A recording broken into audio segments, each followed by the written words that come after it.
Bueno, hola, ¿qué tal amigos? ¿Cómo están? Seguimos con el ciclo de entrevistas. Hoy tenemos a una gran persona, a un gran compañero. Para mí es un honor tenerlo acá conmigo en estos momentos. Bueno, él es Ignacio Clopet, él es abogado, historiador, escritor, en donde, bueno, también me he enterado que fue voluntario para la Guerra de las Malvinas, así que estamos hablando de una persona cabal, un patriota. Y lo que me parece muy interesante dentro de lo que desarrolla Ignacio es su forma de encarar la historia, ¿no? Que se dedica a la investigación y con datos duros, nada de opiniones o terceras personas, sino que él va a los datos profundos y bueno, qué mejor que eso que para escribir biografías y investigar justamente, hacer un revisionismo realmente histórico y con datos observables, ¿no? Eso es fundamental y no poner subjetividades y adjetivos a los personajes. Él se dedicó prácticamente a lo que es la investigación de Perón, de sus raíces, a la historia del peronismo. Y bueno, entre sus libros tiene Perón en Roma, Cartas inéditas, Amores y Política, tiene Eva Duarte y Juan Perón, La cuna materna, tiene Perón íntimo, Los orígenes de Juan Perón y Eva Duarte, entre otros libros. Bueno, para mí es un placer que estés acá presente en estos momentos y bueno, es un gusto tenerte acá. Gabriel, muchas gracias por darme el lujo de estar en una entrevista de las que vos hacés. Sos una persona que sabe muy bien hacer estas cosas y yo me siento cómodo, me siento como si estuviéramos tomando un café o una cerveza, mejor, o un vino, y podamos dialogar sobre los temas que vos quieras preguntarme. Advierto que, y lo hablábamos fuera de cámara, que esto es un ping-pong de preguntas y respuestas. Si no tengo la respuesta, diré no me acuerdo o no lo sé, No hay pero como, problema.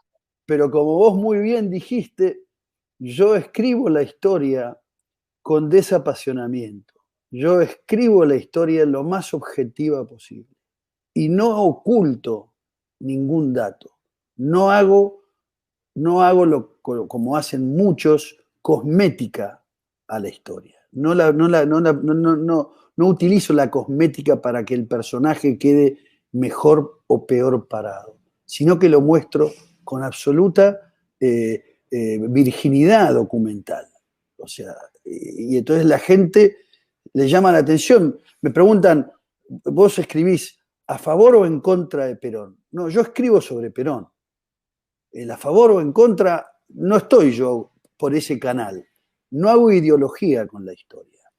Por eso mismo me parece muy importante y por eso te convoco para que realmente con los datos fácticos y cartas y estudio e investigación, que es como se debe hacer la historia, sin poner un condimento doctrinario, político, si es de izquierda, derecha, sino y con los datos precisos, eso hace la historia verdadera, ¿no? Así que para mí es un honor y realmente te respeto muchísimo justamente por cómo encarás tu trabajo. Eso enaltece tu dignidad y tu hombría, ¿sí? Bueno, ¿qué te parece si empezamos con el tema del nacimiento de Perón, ¿no? De dónde nace, porque se habla de los toldos, de Lobos, de Roque Pérez. ¿Dónde nace realmente Perón? Mira, yo escribí tres libros sobre esas cuestiones. Un libro que se llama ¿Dónde nació Perón? Lo publiqué en el año 2000, una edición corta que no tuvo trascendencia. Y después escribí en el 2010 Los orígenes de Juan Perón y Eva Duarte, tres ediciones de ese libro, mitos y verdades de sus nacimientos. La verdad es que la historia de Perón está plagada de mitos. Mitos creados por los que lo admiran, como también creados por los que lo demonizan. O sea, tenemos fanáticos en los dos lugares.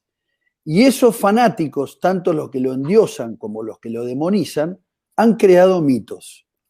Y han creado mitos en función de cuestiones ideológicas y no certeras. Entonces, uno de los mitos es el tema del lugar de nacimiento y la fecha de nacimiento. Yo he escrito, porque como vos bien decías, yo busco papeles, no busco el testimonio oral como única fuente. El testimonio oral es una fuente secundaria de la historia. El documento es una fuente primaria de la historia. Una carta es una fuente primaria de la historia.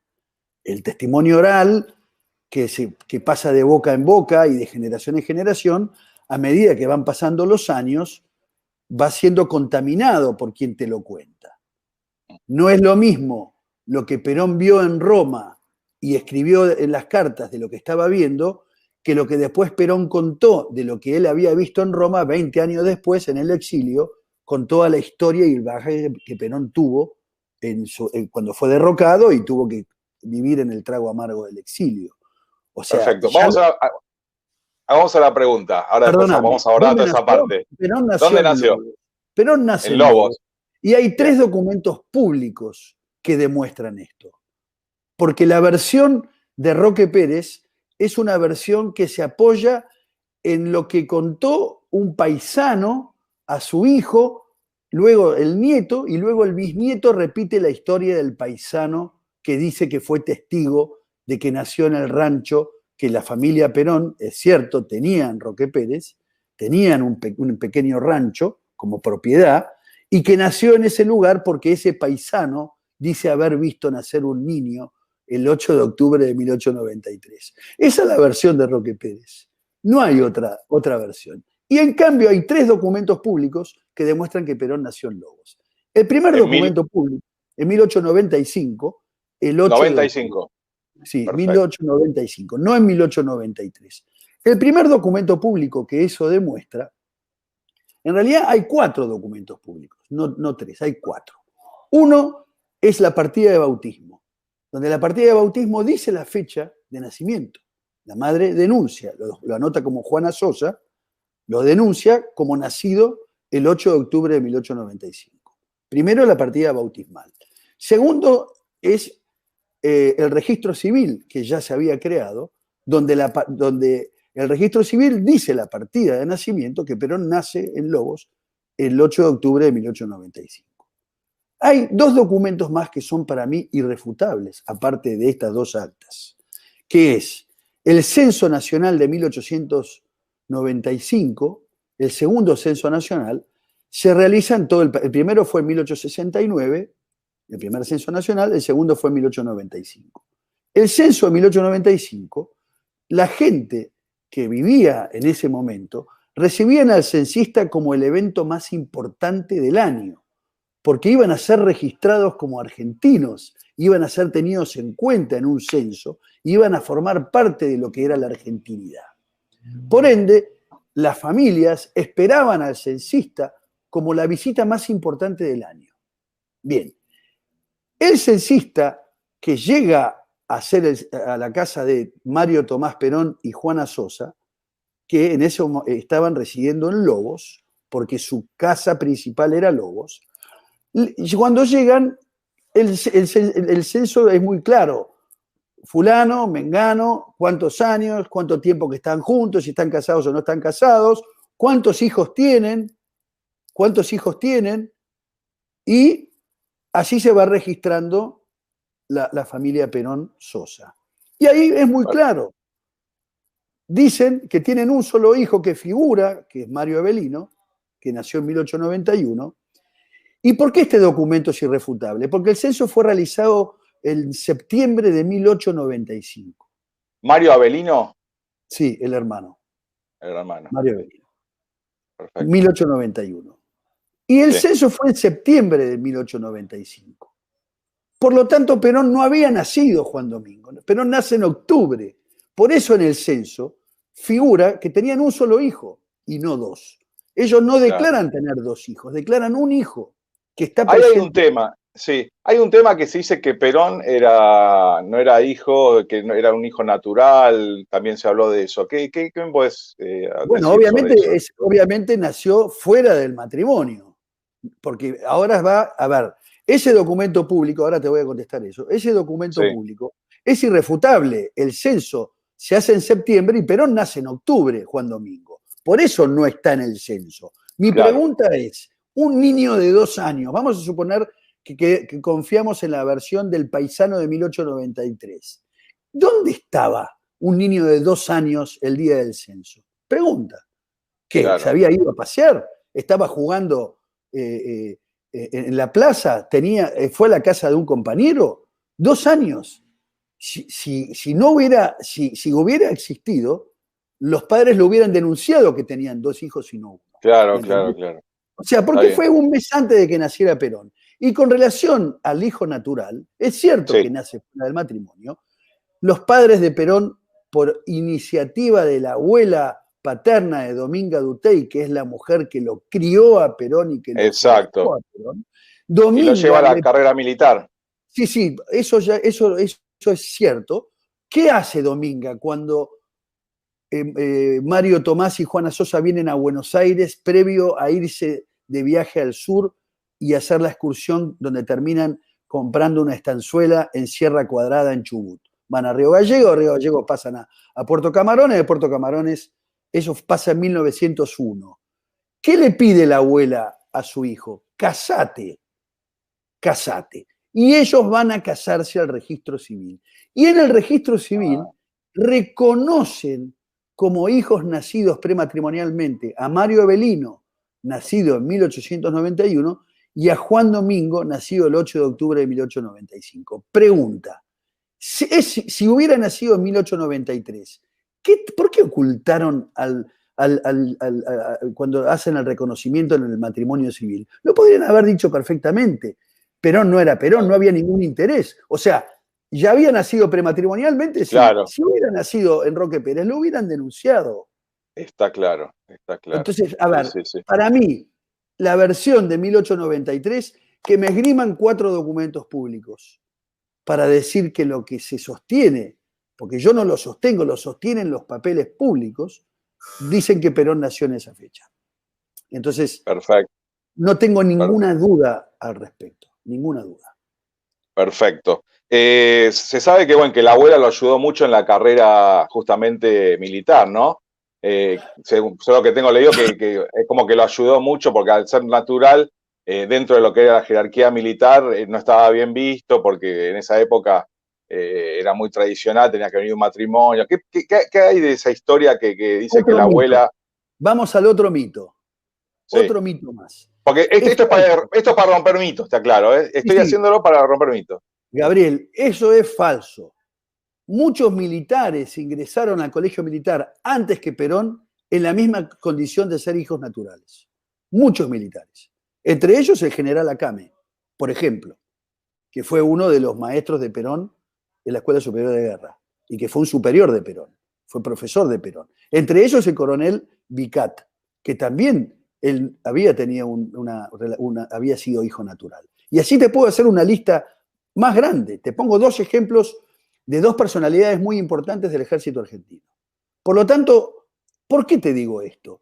Porque en 1911, cuando Perón ingresa al colegio militar en marzo de 1911, no existía el quit, no existía el DNI, no existía que tengas que demostrar tu condición frente a la FIP o a la DGI o como quieras llamarlo. Existía lo que se llamaba la palabra dada. Y la palabra dada era, no le pedían, tráigame la partida de nacimiento. No se pedía eso. La abuela fue, lo inscribió y dijo, es hijo de fulano y de mengano.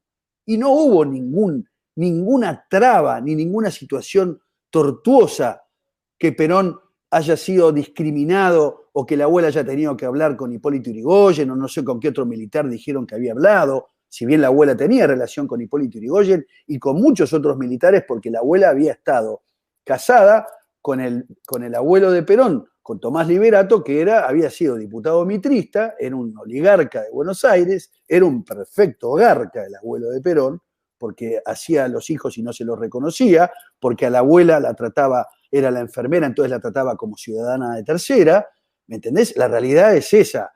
Y la abuela sufrió en carne propia la discriminación social de la oligarquía porteña de ese momento, donde el abuelo de Perón formó parte. Y ahí es donde esa abuela lo forma a Perón en esa sensibilidad social, que es la que luego va a desbordar. Y quiero aclarar esto, qué bueno que vos lo digas, porque vos venís también de una familia de la oligarquía argentina. Sí, Y exactamente. está bueno desmitificar, es para desmitificar, que le parece que la oligarquía es impoluta, que no tienen hijos naturales o hijos con criadas del campo, que no salían con chicas de 14 años, 13 años, el estanciero. Es como que se lo achacan siempre al peronismo. Después vamos a hablar de Nelly Rivas. O sea, la ¿Te puedo poner hipocresía un ejemplo? típica. ¿Te puedo Sí, poner un ejemplo de mi familia? Mirá, sí, mi abuela es Uriburu, mi abuela paterna es Uriburu, mi materna es Uriburu. O sea, ya sabemos quiénes son los Uriburu en la historia argentina. ¿Está tal cual, claro? Bien. está clarísimo. Mi bisabuelo, que se mostraba como un señor elegante con su bigotito, había sido diputado provincial, intendente de Rauch, ¿no es cierto? Intendente de Rauch, provincia de Buenos Aires. Sí, sí. Cuando estuvo tenían un campo en Entre Ríos. Y en ese campo en Entre Ríos, él tuvo su primera familia, que nunca la blanqueó. Nunca la blanqueó. Y tuvo un hijo con una señora, que él le reconoció, le dio el apellido. Pero cuando él vino a Buenos Aires y se casó con su mujer legítima, no sabía su mujer legítima que él tenía otra familia atrás. Y mi abuela tampoco lo sabía. Me enteré yo en las búsquedas, junto con otro tío mío, que rastreamos y encontramos a esa familia que provenía de la primera familia de mi bisabuelo. O sea que ese viejo oligarca, ¿entendés? Había tenido hijos con una señora, le había dado el apellido, pero él se mostraba acá como un señorito elegante y moral y que eso solamente quedó en su memoria o en su secreto que nosotros lo revelamos. Yo lo revelé. Y no tengo Exactamente. ningún Por, problema en decirlo. por eso es muy importante justamente desmitificar todas estas cosas, todos estos pruritos de clase, ¿no? Como que la chusma, el pueblo es bajo y tiene hijos a mansalva y no se cuidan, y No, después ves que la oligarquía hacía exactamente lo mismo. Eso para, digamos, empezar a cortar esta famosa grieta, ¿no? Que tanto mal nos hace a todos los argentinos, esta hipocresía que vivimos continuamente durante tantos siglos prácticamente.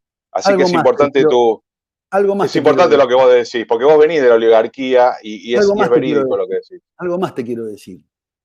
El mito de que Perón era pobre y resentido y que Evita era pobre y resentido, eso es falso. Eso Exacto. garpa, eso garpa, garpa para el mensaje ideológico, ¿me entendés? Garpa. O que Perón, su bisabuela era de una tribu de los Aoniquén Tehuelche. Falso. O sea, todas esas construcciones ideológicas en el fondo lo hicieron para mostrar el resentimiento el resentimiento que tenían Perón y Evita, que es en el que se monta este sociólogo que escribe libros y que ha escrito barbaridades sobre Perón y sobre Evita y sobre Gardel y sobre Maradona. No me acuerdo ahora el apellido, pero es un hombre de 80 y pico de años. Mirá, me olvidé el apellido No importa, no importa. para no darle prensa. Perón proviene de una familia rica. Claro. Sus, Él se sus quejaba, decía ancestros, cómo los peones están así, que deben claro, más sueldo. Claro, claro, los claro. ancestros de Perón eran Perrón, eran franceses. Yo desmitifiqué que era italiano. Perón no conocía el origen de su familia. Yo descubrí que eran de Francia, que eran de Ajá. Provence, que tenían empresa de hilados y de telas y de sedas, y que cuando vino la Revolución Francesa tuvieron que huir para que no les cortaran la cabeza y se fueron a vivir a Génova. Y le confiscaron, los revolucionarios franceses le confiscaron todos los bienes. Perón viene de ahí, su tatarabuelo era un contador público instalado en Génova, que se casa con una señora, de la oligarquía o una señora de una familia poderosa de Génova, de apellido Poggi, y ahí nace el bisabuelo de Perón, que Perón decía, mi bisabuelo era sardo y peleó contra Napoleón y su padre era médico. Todo eso que dice Perón es falso, yo lo he probado. Perón no conocía sus orígenes. Y por el Mirá lado vos, claro. no los conocía. Y por el lado de su madre yo demostré que él desciende de los conquistadores por los Sosa Toledo Mirá y, vos. y que tiene un parentesco con Borges. A ver, son cosas locas, pero Increíble. Perón no había hecho ese rastrillo. ¿Qué ¿Me hay de eso dice? que se habla que también tenía una rama escocesa? Sí, porque Duty era, Duty. no, no, los Dutey Duty. son vascos. Ah, Yo vascos. descubrí el pueblo donde nacieron el bisabuelo de Perón vasco. ¿Entendés? Y la bisabuela Berguñán, vascos, vascos en Francia, en Iparralde, un pueblito que se llama Baigorri y un pueblito que se llama Banca. Yo estuve en esos pueblos. Ahí hicimos un homenaje a Perón. ¿Por qué? Porque esos son los orígenes vascos de Perón. Y me recibieron los intendentes y pusieron una placa diciendo acá nació el bisabuelo de Perón, acá nació la bisabuela de Perón. Hicimos un Qué homenaje a bárbaro. los intendentes. La ascendencia inglesa de Perón la tiene, ¿por qué? Porque su bisabuelo, que se llamaba Tomás Perón o Mario Tomás, ahora no recuerdo, Sí. ¿ves? O sea, se me van los nombres porque se me Sí, no hay confunden. problema, no hay problema. Sí, sí, sí. Él llega a Buenos Aires en 1831 y se casa con una señora llamada Ana Hughes Mackenzie. Ah, Los Hugues, tal cual. los Hughes eran ingleses y los Mackenzie eran escoceses. Y ahí es donde Perón tiene un crisol de razas, porque Perón Claro, tiene, por un lado, el inmigrante en el genovés hijo de franceses, el genovés, el origen es francés. Cuando nace el bisabuelo de Perón, Génova estaba ocupada por Napoleón, por lo tanto era Francia en ese claro, momento. claro, claro. En 1799 nace el bisabuelo de Perón. Y entonces tiene por ese lado lo que viene a ser el francés, el italiano por su tatarabuela Poggi, tiene la inglesa por su bisabuela, y luego tiene el criollaje por Juana Sosa Toledo, llevando hasta 16 generaciones en América. Perón se puede dar el lujo, y yo lo demostré genealógicamente, que Perón tiene 16 generaciones en América, que no, Impresionante. Sí. que no muchos lo pueden hacer. No, realmente estamos ante un testimonio prácticamente inédito en la web. Sé que está dando disertás y está en todos lados, pero realmente esto queda como un documento impresionante. Para seguir el hilo, bueno, Perón se recibe, está en la carrera, participa de la revolución de Irigoyen, ¿no? Dentro de lo que tiene que ver con su formación militar, obviamente, que también se lo cuestiona. ¿Qué Por el puedes golpe decir del a eso 30. breve?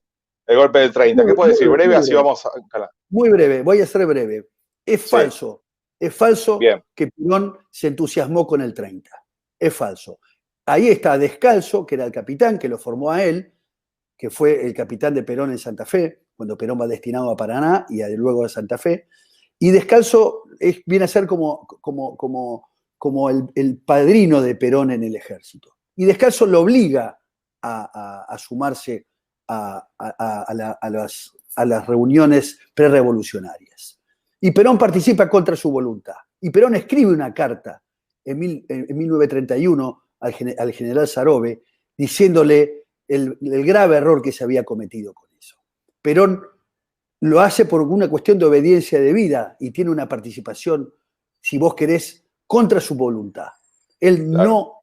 no tenía el espíritu revolucionario. Perón estaba lejos de las ideas filofascistas ya en el 30. Aparte él estaba en la carrera militar, obviamente, no se puede juzgar a una persona que está dentro de la carrera joven, hay un golpe militar, no, no es culpa de él que porque haya estado en ese momento, o sea, pero bueno, Gabriel, digamos que se lo a él cuestiona por eso, pero a él le tocó estar del lado de los que lo hicieron. claro, A ver si me entendés. Él tenía relación con los que hicieron ese golpe. claro, claro, claro, No claro, tenía sí, sí. vinculación con Uriburu. Él tenía relación con el Con capitán los que Descalzo. hicieron, Claro, con los claro, que participaban, con Sarobe. Y Perón, sí, sí. medio como una obediencia de vida, tuvo que participar contra su voluntad porque él expresó estar en contra desde el comienzo. Dijo, yo Bien. a esta merienda no me prendo. Bueno, aclarado ese tema, nos vamos para Europa. Los Sí. viajes de Perón a Europa como esquiador, de cuerpo de esquiadores. ¿El qué hace en Europa? Él va a investigar lo que está sucediendo, el principio casi de la Segunda Guerra Mundial, ve el fascismo, ve el nazismo en sus inicios, ve el comunismo, y él ahí empieza a elaborar una teoría política que genera una síntesis que es lo que lo lleva a él a hacer la doctrina justicialista. Pero dice que fue como espía, vamos a empezar a desmitificar todo Bueno, eso, y después, y un amorío que tuvo también con una joven italiana del norte, ¿no? sí, Que también bien. vamos a hablar de las mujeres de Perón. Contame un poco Tenés- eso, del viaje a Europa. sí, pero te voy a hacer un asterisco previo. Bien, Perón hace el ejercicio del protoperonismo en Chile, en sus 2 años en la claro, misión en Chile. claro. Los dos, y eso yo lo pongo en mi libro Perón Íntimo como un capítulo clave para entender dónde Perón empieza a hacer un ensayo de protoperonismo. Lo hace en Chile, cosa que no lo hace en Europa. Perón hace ese ensayo en Chile. Crea clubes deportivos para los chicos de la calle, da conferencias, cenas donde él expone sus ideas, comienza a descubrir lo que es el tema de la patria grande, a desarrollar la geopolítica como la gran patria grande que es la América Latina, San Martín, Bolívar, O'Higgins. Perón desarrolla en Chile, aparte, tiene una actividad social, intelectual, académica muy intensa, muy intensa. Y es ahí donde Perón hace su primer ensayo. Eso fue del año 36 al 38. Fallece su primera esposa y los superiores lo mandan a Italia. ¿Cuál es el objetivo de ir a Italia? Los militares desconfiaban de los diplomáticos de carrera y mandan para que ellos hagan informes de lo que ellos observaban de lo que estaba sucediendo en Europa. Pero la realidad, ¿qué es lo que hacen con Perón? Perón cuando llega, el agregado militar era Virginio Zucal, un compañero de camada de él, de camada del colegio militar, eran muy amigos, y Zucal lo manda como oficial alpino al norte. Y Perón pasa más de un Claro, año y dos claro. meses, como oficial alpino, y se forma como oficial alpino. Chieti, Merano, Vipiteno, Aosta, Turín, Milán. Perón en realidad lo que hace es formarse como un gran oficial alpino y logra ser maestro esquiador, gana el premio de maestro esquiador en la escuela de alpinismo y militar de Aosta, el premio se lo entrega el príncipe heredero al trono, que también era alpino, y Perón consigue sus amigos y tiene una relación con los oficiales alpinos como si él estuviera en su propia casa. Y lo consideran uno de ellos. Quiere decir que Perón pasa más de un año fuera de lo que estaba realmente sucediendo en Europa. Fuera, Exacto. porque estaba destinado al norte de Italia. ¿Qué hay del Y mito que es? Sí, ¿qué hay del mito? Sí, ¿conoció a Mussolini o es un mito? es un mito. Es un Mirá, mito. yo te voy a decir por qué. Lo tengo escrito y lo tengo dicho, pero te lo voy a explicar porque también lo investigué. Si Mussolini, Perón jugaba con sus declaraciones. Él hacía Sí, política. tal cual. Y así como lo puso a Cook de representante de él, y Cook nunca fue peronista, y Perón lo hace para Exacto. provocar una reacción estando en el exilio y en plena persecución y encarcelamiento y proscripción del peronismo, Él jugaba permanentemente, tal es cual. jugada. Y entonces él cuenta que tuvo 2 entrevistas con Mussolini, una en Milán y otra en el Palacio Venezia, donde Mussolini lo recibe. Y cuenta detalles, porque encima Perón da detalles. O sea, Pillo, un hombre muy inteligente, pero Y sí, como para decir, yo lo vi, me dijo esto, hablamos, intercambiamos, me habló ¿cómo se llama? En el dialecto véneto, porque yo había sido alpinista, oficial alpino, etcétera, etcétera. Pero ¿sabes la verdad? Perón era un 4 de copas en ese momento. claro, Era adjunto a la agregaduría militar de la Argentina. En un momento que Italia estaba en guerra, metida en la guerra mundial, ¿qué iba a hacer claro. Mussolini atendiendo a un adjunto al agregado militar? Es más, en unas entrevistas que Jorge Crespo, un historiador que conoce mucho de Perón y que me ha colaborado mucho en este libro que yo he publicado, El último Perón íntimo, él tuvo entrevistas con los hijos de Zucal y Zucal les contaron que ni su padre, siendo agregado militar, lo vio a Mussolini en los 2 años que estuvo como agregado militar en Italia. Ni su Tal cual. padre, que fue agregado militar. Por lo tanto, eso es otro de los mitos y es uno de los mitos que más lo atacan a Perón, porque lo que a Perón le achacan es que lo vio a Mussolini, pero que se enamoró y se encandiló con las luces del fascismo. Cosa que yo demuestro que es falso. Bueno, a mí cuando hablan, obviamente yo tengo Unidos por Perón el blog también y soy peronista, y cuando hablan de que el peronismo es un fascismo, no tiene nada que ver el peronismo con el fascismo. Porque el fascismo no tiene congreso, es corporativista, es un dictador, no fue elegido por el pueblo, o sea, hay un montón de cosas que no tienen absolutamente nada que ver con el fascismo, ¿no? Pero bueno, justamente los enemigos utilizan eso para desprestigiar como siempre hacen. ¿Qué pasó con esta joven señorita? Que era muy bella, Bueno, por cierto. Giuliana Del Fiori, Perón la conoce, hay dos versiones. Una que se la presentó el marqués Luigi Incisa di Camerana, que había sido compañero de Perón como oficial alpino en Merano, había sido compañero de Perón en Merano, Merano, que es una localidad, formaban parte del mismo batallón, se hicieron muy amigos Perón y Incisa de Camerana. Incisa Camerana era un hombre, era noble, era marqués, y él le habría presentado a esta jovencita. Sí. Y hay un poco de cierto, yo tuve acceso al diario de Incisa de Camerana. Incisa de Camerana vino a la Argentina en el año 47 y estableció una empresa acá. Él se fue de Italia y él vino con su familia acá, nacieron sus nietos acá y él escribió un diario al que yo he tenido acceso, que he descubierto cosas maravillosas sobre toda esa etapa, y eso lo cuento en el libro este. Y se llevaba muy mal con Evita, porque Evita tenía lo que se llaman los celos retroactivos. Viste que Claro. las Sí, mujeres sí. es algo muy común en las mujeres. Y ella sabía que Incisa de Camerana le había presentado a ese romance que tuvo Perón, que le duró como 6 meses a Perón. Aparte, es una belleza esa mujer. Una chica joven, bellísima. Perón se la había llevado a vivir a la pensión Weber en 2 cuartos contiguos, porque estaba mal visto. Hay fotografías que yo he publicado en el libro, una mujer bellísima, y Perón se había enamorado de ella, y ella se había enamorado de Perón. Y ella lo Él sigue. era muy seductor, Perón. Sí, Perón era un encantador de serpientes, como dice. O sea, él Tal cual. podía encantar. Hasta Mariano Grondona dice que lo sedujo, ¿no? Pero Perón, todas las personas que lo iban a ver se iban encantados con su personalidad, con su persuasión, con su simpatía, con cómo Perón se lograba conectar con el interlocutor.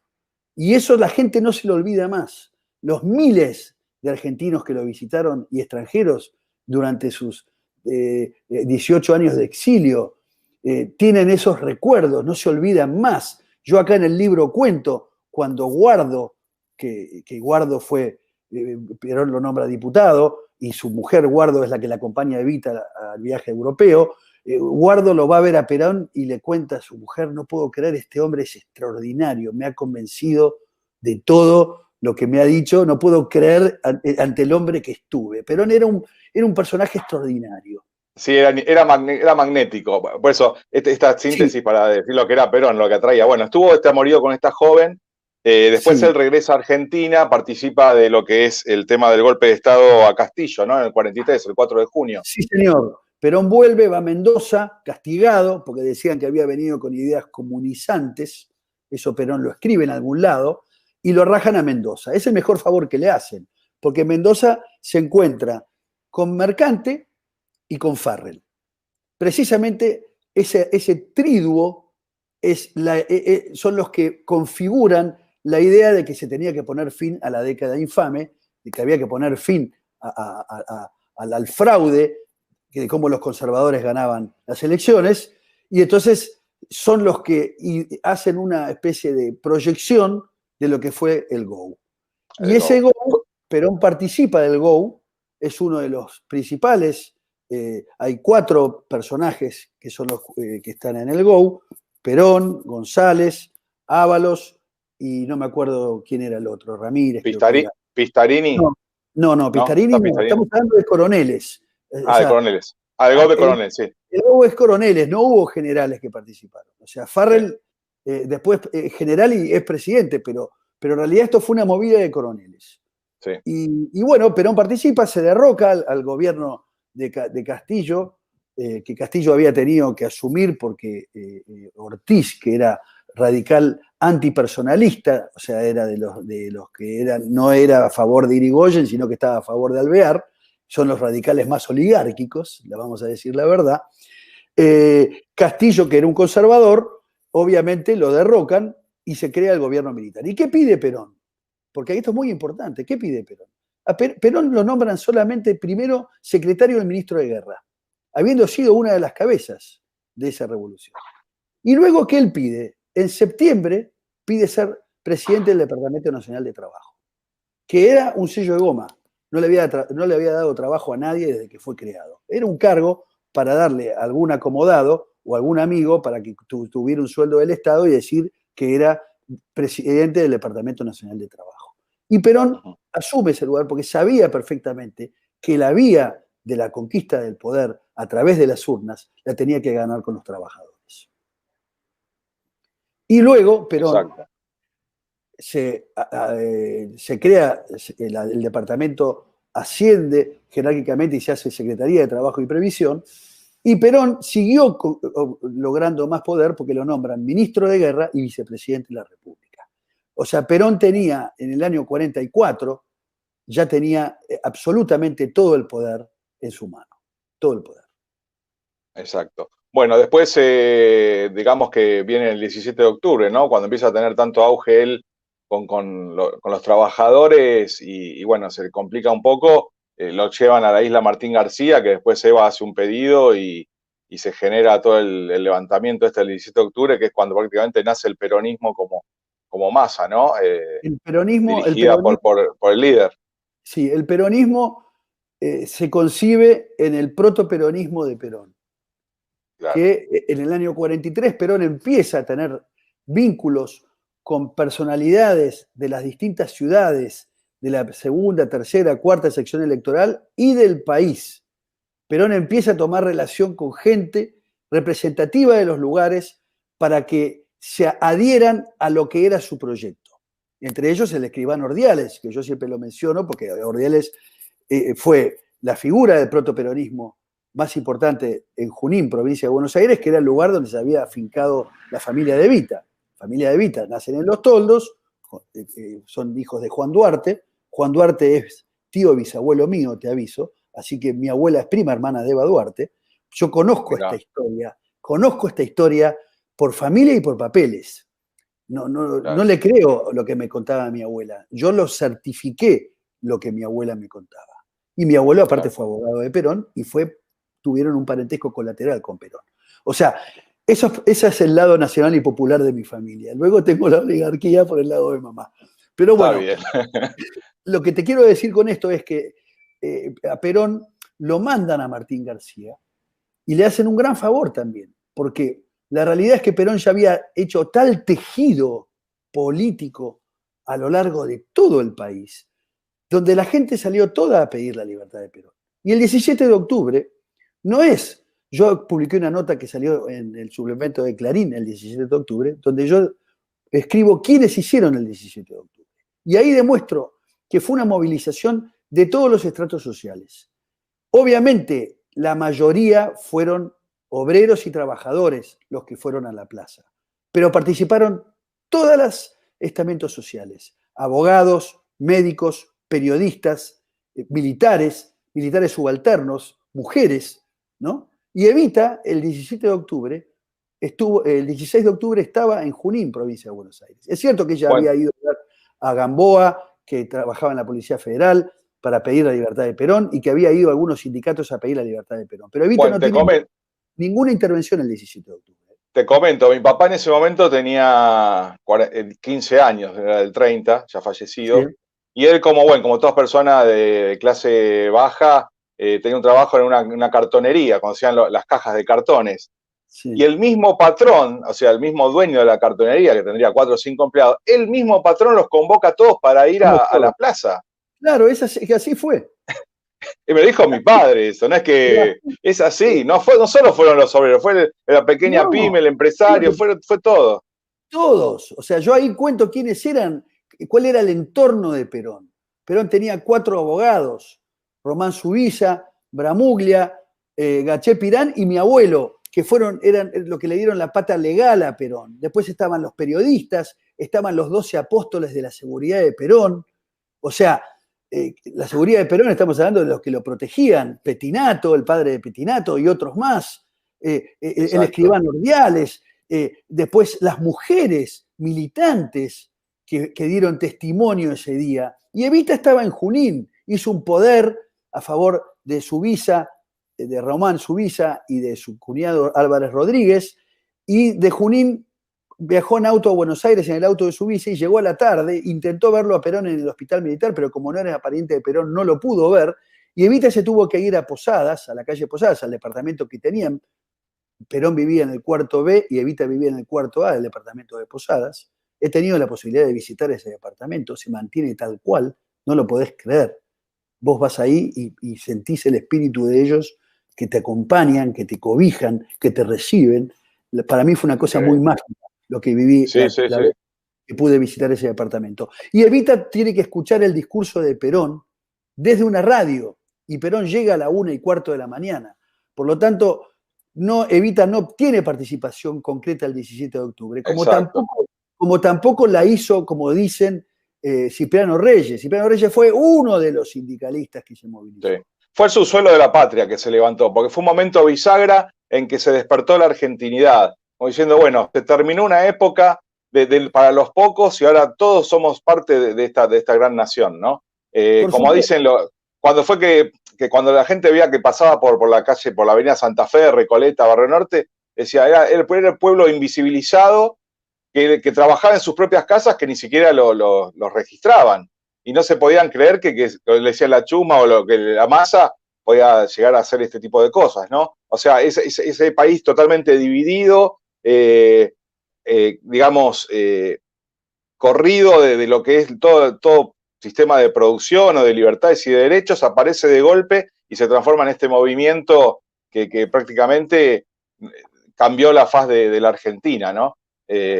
Digamos que ese fue el momento clave de la argentinidad y el amalgamamiento de una sociedad. Eso, bueno, justamente hace que lo que no le perdonan tanto la oligarquía como la parte liberal y mismo el marxismo, ¿no? Que se haya quedado con la clase obrera, ¿no? Y porque es un obrero nacional, no es un obrero internacional, es un obrero que tiene identidad, que tiene cultura, que pertenece, ¿no? Digamos que, bueno, el peronismo trastoca todo eso. La reforma, a ver, el 17 de octubre lo dice la mujer de Manuel Gálvez, Delfina Bunge de Gálvez, dice que vio a la gente caminar sin puños en alto y sin cara de bronca. La gente iba contenta a la plaza, no había violencia, estaban pidiendo la liberación del líder. Y lo que no le perdona a la oligarquía ni el marxismo a Perón es que Perón hace una transformación social muy profunda, que es poner fin a la Argentina liberal. Y es darle a los obreros, como vos muy bien acabas de decir, una representación a través del sindicalismo libre y no del sindicalismo que crea al Estado, como lo hizo Mussolini, como lo hizo Hitler y como lo hizo Stalin. Entonces había libertad y entonces no dependían de ningún internacional, sino que eran propiamente argentinos. Ahí están las organizaciones libres del pueblo, justamente. Porque el fin de todo esto es terminar con esta democracia liberal y que el pueblo se organice justamente para defender sus propios intereses y no de partido o de internacionales, ¿no? Esto es lo que no le perdonaron a Perón. No le perdonaron la justicia social, no le perdonaron que la torta se repartía de otra forma. Y eso que Perón convocó a todos los estratos sociales, a los empresarios, porque él sabía que necesitaba, él había creado el Consejo Nacional de Posguerra en el 44. Y él fue presidente del Consejo Nacional de Posguerra, que fue en lo que es el primer ensayo de los planes quinquenales, que fueron fundamentales para poder poner en funcionamiento un país que, si bien había sido neutral, Y eso es algo que lo criticaron. ¿Y por qué fue neutral? Porque los ingleses pidieron que la Argentina fuera neutral para que pudieran recibir los barcos de trigo que recibían los ingleses, ¿no es cierto? Todos estos negocios de Castillo y de los pro aliados, para que, no les para que los submarinos no hundieran los barcos con bandera argentina. Tal cual, esa es la hipocresía británica, ¿no? Que después dice, no, Argentina no participó y no estuvo con los aliados. Justamente, a pedido de los aliados era para llevar la mercadería y la comida que necesitaban en plena guerra. Pero bueno, siempre manejan digamos, estas ideas, fuerzas para desprestigiar un movimiento nacional, que es lo que a ellos justamente no quieren que suceda. En el 55, bueno, se da el famoso bombardeo de la Plaza de Mayo digamos, con asistencia de la Marina Británica, ¿sí? Vos sabés que fue asistido por la Marina Británica y también la masonería británica fue parte del derrocamiento del 55 de Perón y después, bueno, la proscripción de 18 años. Una vez que Argentina ya vivió esa transformación y justamente se prohíbe a la masa durante 18 años votar, cuando llega después Frondizi y Lía con gobiernos muy débiles a nivel de representación, hace que se genere unas tensiones justamente bueno, tenía que volver el líder porque Argentina era inmanejable con un 65% de gente que quería que vuelva Perón, ¿no? ¿Cómo es eso del exilio dentro de Perón? ¿Cómo ves que él lo maneja? Porque también él seduce mucho con el Che Guevara, seduce con Mao, con la izquierda. Yo creo que ahí Perón, está bien, él utilizaba todas las herramientas, pero creo que ahí él ahí genera un condicionante que a la larga para mí fue un error. Pero bueno, digamos que con el diario del lunes no sirve. Pero vos, Mira, ¿qué pensás de ese juego? estoy precisamente dando un curso sobre el exilio de Perón. Vengo dando 17 conferencias todos los viernes de 9 a 9 y media de la noche. Hoy doy la número 18, creo, o Bueno, 19. pregunta justa. Y hay que ponerse en los zapatos del otro para poder juzgar por qué actuó de esa manera. Claro. Si hay algo más deprimente y degradante, es el destierro.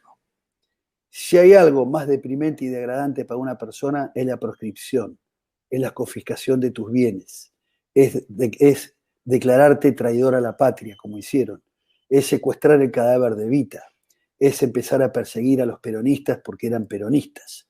Los mataron, los fusilaron. A ver, si nosotros vemos el ala de violencia, el nivel de violencia que comienza en el 53 con unas bombas que pusieron Ambrosio Carranza con Holber, Elizalde, todos socios del Club Universitario de Buenos Aires, pusieron unas bombas en los subterráneos mientras había un acto donde Perón estaba en Plaza de Mayo y murieron 40 personas inocentes. El ala de violencia comienza en el 53, en el 55 toma un cariz tremendamente salvaje, los fusilamientos a Valle y otros más.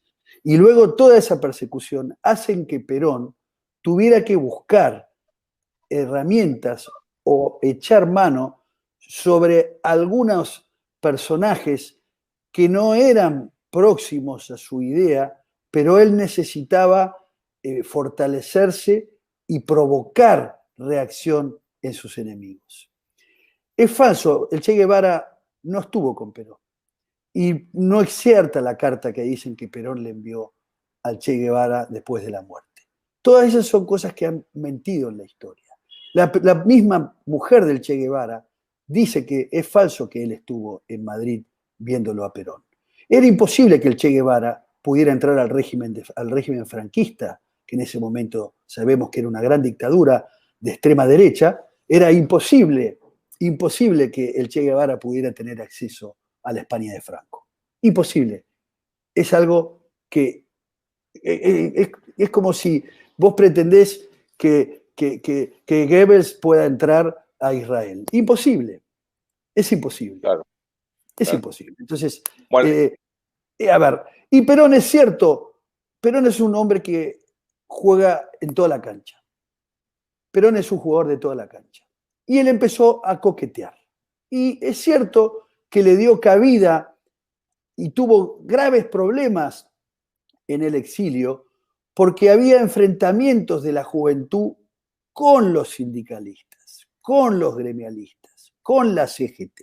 Y estas juventudes que eran idealistas y que pensaron que el poder se recuperaba por la fuerza y por la violencia, fueron las cuestiones que empezaron a decantar y empezaron a separar ese idealismo guerrillero o montonero o herpiano con el peronismo sindical o con la doctrina peronista. Y eso ya Perón lo advierte mucho tiempo antes, porque todos sus mensajes, antes de que la guerrilla empezara a actuar, Perón no incentivaba a la violencia, incentivaba la protesta, incentivaba la protesta. Entonces, él desde el primer momento descalificó, es más, Perón descalificó el levantamiento de Valle, descalificó el levantamiento de Iníguez en su momento, que fue unos años después. Perón estaba en desacuerdo porque sabía que no era la forma de presentar batalla a los intrusos milicos que estaban gobernando por la fuerza. Y estos muchachos se fueron de mambo y terminan matándolo a Rucci, ¿no es cierto? A ver, estos muchachos le ponen bombas a Isabel Perón cuando viene 2 veces como delegada a la Argentina. En el año 72 le ponen una bomba en el local donde Isabel Perón habló en la calle Ayacucho al 200. Y destruyeron un edificio 3 horas después de que Isabelita dio un discurso para la militancia. Esos fueron los montoneros, o sea, ya estaban divididas las aguas. Sí, ya estaba infiltrado el peronismo, ya estaba, sí. Había una política que se venía para lo que era la Argentina, que utilizar la dialéctica del marxismo, digamos, yo le llamo con el portaaviones Cuba, ¿no? Vos fijate que Perón le da una patada en el Tujes a John William Cook y dice, tomátela, pues lo quería llevar a Cuba, él veía que estaba trabajando para el servicio de inteligencia cubano, ¿no? Pero ¿cuándo pasó eso? En el 60, en el 61 claro, ya se termina Cook. Cook estuvo en el exilio en la parte americana de Perón. Exacto, pero bueno, a lo que voy es para justamente desmitificar todo esto, que ahora los pseudos que digamos dentro del kirchnerismo, que quieren apropiarse de las banderas del peronismo, hablan tanto de Cook. Y Perón no le dio cabida, sino que lo utilizó en su momento, porque bueno, eran las herramientas y el trabajo pendular que hacía para acaparar más poder y el poder volver a retornar a la Argentina, como también se le habla cuando hizo un pacto con Lucio Gelli, ¿no? Cuando claro, con Lucio Gelli, que supuestamente era, pues bueno, le tenía que retornar a la Argentina, pero Gelli le pidió el comercio exterior, ¿no? Eso es lo que tengo la versión Mirá, de lo que Perón, se dice. Perón jugaba con todas las... A ver, cuando vos estás en el exilio, cuando vos estás sin recursos, cuando vos ves que están matando a toda tu gente, todos los que se acerquen a mí, yo los sumo para tratar de ver cómo puedo yo volver a mi país. Es más que justificable. Es clarísimo. Es más que justificable. Es cierto que con Licio Gelli, él, que era de la propaganda DUE, que era una logia masónica italiana, él hace un acuerdo. Pero ¿cuál fue el acuerdo de Perón? Perón necesitaba un charter para venir en el 17 de noviembre del 72 a la Argentina. Y entonces Gelli se acerca a través de Elio Valori, que era uno de los que se acercó a Perón en ese momento, y le dice, Perón, no tengo plata para pagar ese vuelo de charter. Y Licio Gelli le dice, yo se lo pago, pero a cambio usted me va a dar, cuando sea presidente, tal cosa. Y Perón no se lo dio, porque sabía que era... A ver, estaba haciendo un negocio con un tramposo. Entonces, Perón es cierto que no cumplió con Gelli. Y el corte de manos de su cadáver es una señal de la masonería, es una venganza de la masonería, de la PDUE, que le corta las manos porque no habían cumplido, es una señal de no haber cumplido con lo que se había acordado con Gelli verbalmente. Y estas son las cosas que se ven en la historia de Perón. El universo de Perón es inabarcable, todos los días aparecen cosas nuevas y todos los días nos encontramos con estas situaciones que a veces es difícil explicar. Y yo trato de tomar distancia y busco la documentación como para no hacer leyenda ni para hacer una novela histórica. Claro, tal cual. Sí, es así. Bueno, es bueno que recordar todo esto porque hay muchos mitos y que hay que justamente sacarlo a luz con documentación y como vos hacés, ¿no? Entonces el tema este de Perón del retorno, justamente él se encuentra ya cuando Cámpara le libera las prisiones, la izquierda, gente de terroristas, bueno, se encuentra con un país que prácticamente ya lo tiene minado hacia adelante, ¿no? Cuando después llama a la juventud y dice, bueno, o se alinean o se van. Entre gitanos no vamos a tirar las cartas, famosa frase, ¿no? Él sabía que había otras cosas en juego y sabía que es Firmenich y que la cabecera de las juventudes y del ERP, lo demás, estaban jugando para el enemigo, ¿no? Justamente Firmenich está vivo, Berbisky maneja el CELS a través de la embajada británica. Bueno, es lo que estamos viviendo y la decadencia que estamos sufriendo y padeciendo ahora después de 50 años de derrocamiento de Isabel prácticamente. No hay ninguna duda que estos muchachos, no hay ninguna duda que estos muchachos, Firmenich, Santucho, Berbisky, Gorrearán y muchos otros más que podemos mencionar. Bueno, podemos tener una lista muy larga. Ellos provocaron el golpe del 76. Ellos son los que prepararon el caldo de cultivo para el golpe del 76. Fue la dialéctica, justamente. Fue la dialéctica. Pero ¿sabés quiénes son los que pagaron? ¿Quiénes fueron las víctimas del golpe del 76? Los gremialistas, los trabajadores. Porque los desaparecidos, hay más de 7.000 obreros y trabajadores desaparecidos. Y eso nadie lo dice. Nadie lo dice. Se creen que los desaparecidos son los filomarxistas o los filomontoneros o los montoneros o los serpianos. No. Los militares sabían que el objetivo era matar a los sindicalistas, era matar a Perón. Y mataban a Perón matando a los sindicalistas, por precisamente quebrando la columna vertebral del movimiento. Bueno, vos fijate el premio que tienen, ¿no? Firmenich con el compacto con Boone, ¿cómo se llama? Con Born. Después Born. Después justamente Berbisky manejando el 6 para la embajada británica. Miriam Lewin ahora es parte de Nodio, que es el tema que quieren prohibir y censurar las voces.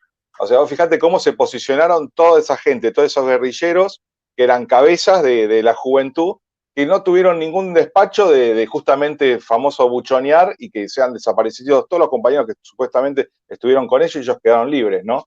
Esta es la Argentina real que estamos viviendo, en donde se disfrazan de cordero y no son más que lobos, ¿no? Y fíjate que esa dialéctica que utilizaron el marxismo con el liberalismo para justamente profundizar y derrumbar todas las chimeneas que provocó Perón, que fue la industrialización y la soberanía política que teníamos.